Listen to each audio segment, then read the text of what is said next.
সঠিক পদ্ধতিতে ইসলাম প্রচারে যুবকদের করণীয়। যুবক কারা?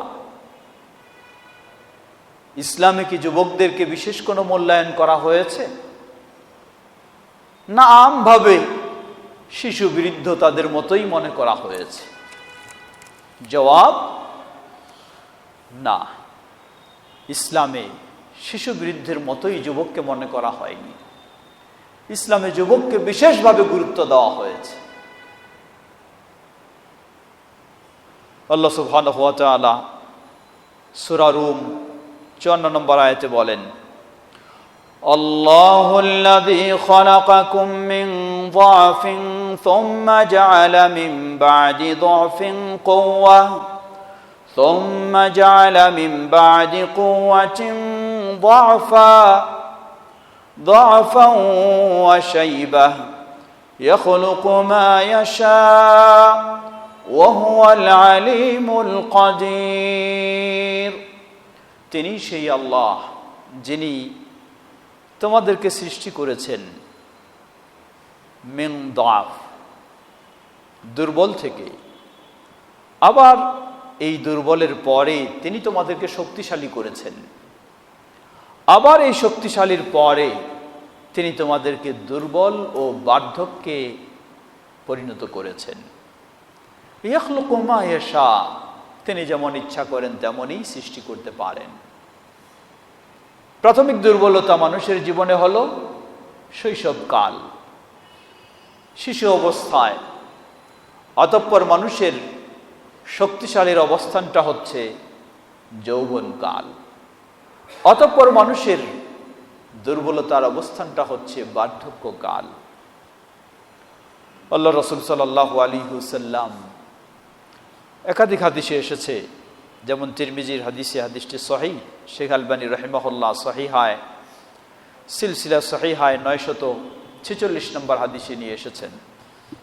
হাদিসটি নবী সাল্লাল্লাহু আলাইহি ওয়াসাল্লাম বলেন, لا تزول قدم ابن آدم يوم القيامة عند ربه حتى يسأل عن خمس: عن عمره فيما أفناه، عن شبابه فيما أبلاه، وماله من أين اكتسبه، وفيما أنفقه، وماذا عمل فيما علمه। কিয়ামতের কঠিন ভয়াবহ দিনে আদম সন্তানকে আল্লাহ রাব্বুল আলামিনের পক্ষ থেকে 5টি জিজ্ঞাসা না করা পর্যন্ত তার এক পাও সামনে অগ্রসর হতে দেওয়া হবে না। প্রথম জিজ্ঞাসা হলো, জিজ্ঞাসা করা হবে তার গোটা জীবন। বহু শিশু পৃথিবীতে আসার আগেই বিদায় নিয়ে চলে যায়, অর্থাৎ মায়ের গর্ভেই তার মৃত্যু হয়ে যায়। বহু শিশু জন্মের পরে একদিনও সুযোগ পায় না, এর মধ্যেই তার বিদায় ঘোষণা হয়ে যায়। কিন্তু আল্লাহ রাব্বুল আলামিন আমাদেরকে বছরের পর বছর জীবিত থাকার সুযোগ করে দিয়েছেন। সুবহানাল্লাহ, আল্লাহর কত বড় নিয়ামত। কেউ 40-এ, কেউ 50-এ, কেউ আরো বেশি পর্যন্ত পৌঁছার সুযোগ পেয়েছি। কতজনে আমাদের চোখের সামনে চলে যাচ্ছে। আল্লাহ সুবহানাহু ওয়া তাআলা জিজ্ঞাসা করবেন, প্রথম প্রশ্ন, আন উমরিহি ফীমা আফনাহ, গোটা জীবনটা কিভাবে আমি অতিবাহিত করেছি। এই প্রশ্নের পরে আরো বিশেষ গুরুত্ব দিয়ে প্রশ্ন, ওয়ান শাবাবিহি ফীমা আবলাহ, জীবনের একটি শক্তিশালী ও গুরুত্বপূর্ণ পর্ব হলো যৌবনকাল। এই যৌবনের সময়টাকে কিসে আমি শেষ করেছি। জিজ্ঞাসা করা হবে আমার সম্পদ সম্পর্কে, কিভাবে আয় করেছি, কিভাবে ব্যয় করেছি। জিজ্ঞাসা করা হবে আমার জ্ঞান সম্পর্কে, সেই অনুযায়ী কতটুকু আমল করেছি। আমার মনে হয় শেষ প্রশ্নে অনেকের একটা সুযোগ আছে। কি সুযোগ? যে আমি কিছু জানিও নাই, কিছু মানিও নাই, আমি কিছু পড়ালেখা করিনি, ইসলাম জানিনি, এটাই বাস সহজেই জবাব দিতে পারবো যে আমি আমার জ্ঞানও নাই, জ্ঞান অনুযায়ী আমার আমলও নাই। লা ইলাহা ইল্লাল্লাহ। এই সুযোগ নিয়ে পার পাওয়া যাবে না। তখন আপনার জন্য আরেক প্রশ্ন এসে যাবে। আল্লাহ আপনাকে দৃষ্টিশক্তি দিলেন, শ্রবণ শক্তি দিলেন, বিবেক বুদ্ধি দিলেন, এই সব কিছু দিয়ে অনেক কিছু জানলেন, কিন্তু আল্লাহর দ্বীন সম্পর্কে আপনি জানলেন না কেন? থুম্মা লাতুসআলুন্না ইয়াওমাইযিন আনিন নাঈম। যত নিয়ামত আল্লাহ দিয়েছেন সব নিয়ামত সম্পর্কে আল্লাহ জিজ্ঞাসা করবেন। বলার সুযোগ নাই যে আমি কোরআন হাদিস বেশি জানতে পারিনি, তাই মানি নাই, তাই আমার ছাড় আছে, না, সুযোগ নেই। আপনার জন্য আরেক প্রশ্ন এসে যাবে, কেন জানলেন না আপনি? আল্লাহ তো এই জন্যই আপনাকে জ্ঞান বুদ্ধি দিয়েছে, জানার জন্যই। জানলেন না কেন? অনেক কিছু জানার সুযোগ হলো, কিন্তু আল্লাহর দ্বীন আপনার জানার সুযোগ হলো না। এটি আরেক অপরাধ। সেদিকে যাচ্ছি না। এ হাদিসের বিষয় হচ্ছে যৌবনকাল। আল্লাহ রসুল সাল্লাল্লাহু আলাইহি ওয়াসাল্লাম ভয়াবহ বিভীষিকাময় কিয়ামতের দিনে যেমন এই প্রশ্নের জবাব সম্মুখীন হওয়ার বিষয় বলেছেন, আবার সুসংবাদও দিয়েছেন। সেই কঠিন ভয়াবহ দিনে আল্লাহ রাব্বুল আলামিনের আরশের ছায়াতলে 7 শ্রেণীর মানুষের স্থান হবে। সেই 7 শ্রেণীর মধ্যে এক শ্রেণী, শাবুন নাশা ফি ইবাদাতিল্লাহ। ওই যুবক, যেই যুবক তার যৌবনের সময়টা আল্লাহর আনুগত্যের মধ্য দিয়ে অতিবাহিত করেছে। সুবহানাল্লাহ। ওই যুবকের জন্য সুসংবাদ। সুতরাং যৌবনের সময়টাকে ইসলাম অনেক গুরুত্ব দিয়েছে।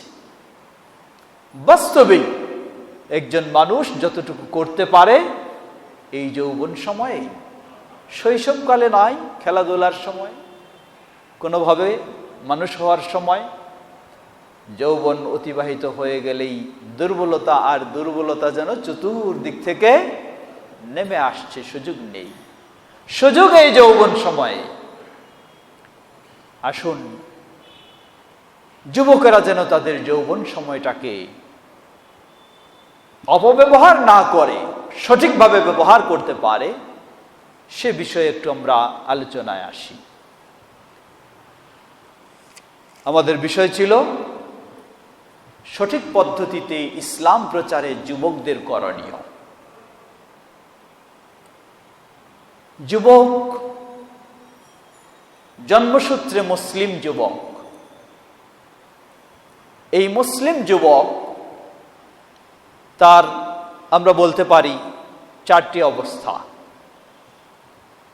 মুসলিম যুবক সঠিকভাবে, সুন্দরভাবে কোরআন এবং সুন্নাহর আলোকে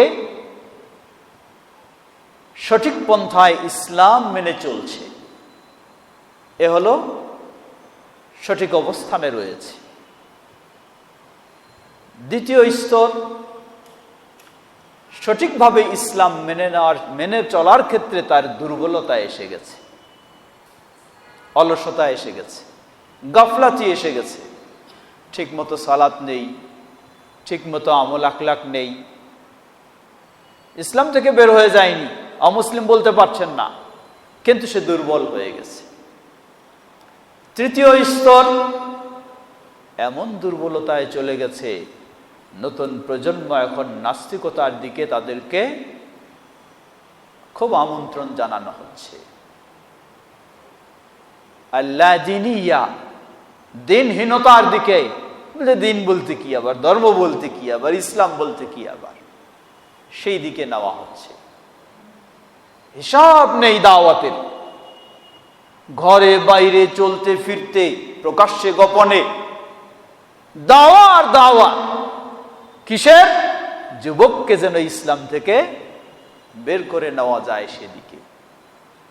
দেশে, দেশের বাইরে, সবখানে, মোবাইলে, মোবাইলের বাইরে, সবখানে।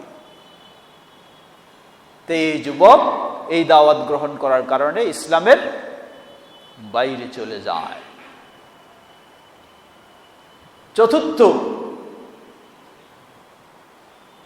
ইসলামের বাইরে চলে যায়নি, সে ইসলামের ভিতরেই রয়েছে, মুসলিম যুবক, কিন্তু সে আরেক রোগে আক্রান্ত হয়ে গেছে। সীমা লঙ্ঘন করে অতিরঞ্জিততে চলে গেছে, চরমপন্থায় চলে গেছে, যার ফলেও সঠিক অবস্থান থেকে সে বের হয়ে গেছে। এমন সে আবেগ পূজারী হয়ে গেছে, আবেগের অনুসারে চলছে। আমরা চাই আমাদের যুবকেরা, মুসলিম যুবকেরা যেন ওই প্রথম অবস্থানে থাকতে পারে। তা হলো ইসলাম থেকে দূরে সরে যাবে তাও নয়, ইসলাম থেকে বের হয়ে যাবে তা কখনোই নয়, আবার বেশি বাড়াবাড়ি করতে গিয়ে সীমা লঙ্ঘনে চলে যাবে তাও নয়। কারণ সীমা লঙ্ঘনে চলে যাওয়া এর ফলাফল অত্যন্ত ভয়ঙ্কর, যা শেষের দিকে আমরা আলোচনা করব ইনশাআল্লাহ। আল্লাহ সুবহানাহু ওয়া তাআলা এ মর্মেই অনেক নির্দেশনা দিয়েছেন। একজন মুসলিম যুবক যখন সঠিক অবস্থানে থাকবে, তার জন্য দায়িত্ব হলো সে যেন এই সঠিক অবস্থানেই অটল থাকতে পারে। আল্লাহ রাব্বুল আলামিন সুসংবাদ দিতে গিয়ে বিভিন্নভাবে বলেছেন। যেমন সূরা ফুসসিলাতে আল্লাহ বলছেন, ইন্নাল্লাযীনা ক্বালু রাব্বুনাল্লাহ সুম্মা ইসতাকামু তাতানাজ্জালু আলাইহিমুল মালাঈকাতু আল্লা তাখাফু ওয়া লা তাহজানু ওয়া আবশিরু বিল জান্নাতি আল্লাতী কুনতুম তুআদুন নাহনু আউলিয়াউকুম ফিল হায়াতিদ দুনিয়া ওয়া ফিল আখিরাহ ওয়ালাকুম ফিহা মা তাশতাহি আনফুসুকুম ওয়ালাকুম ফিহা মা তাদউন নুজুলাম মিন গফুরির রহিম। আল্লাহ বলছেন, ইন্নাল্লাযীনা ক্বালু রাব্বুনাল্লাহ, ওই যুবকদের কথা বলছেন, ওই মুসলিমের কথা বলছেন যেই মুসলিম স্বীকৃতি দিয়েছে রব্বুনাল্লাহ, আমার স্রষ্টা আল্লাহ, আমার পরিচালক আল্লাহ, আমার প্রতিপালক আল্লাহ, আমার সবকিছুর মালিক আল্লাহ, আমি ইবাদত করব সেই আল্লাহর। সুম্মাস্তাকামু, অতঃপর এই সঠিক দিনের উপরে গোটা জীবনটা অটল থাকে, এভাবেই মৃত্যু মুহূর্তে পৌঁছে যায়।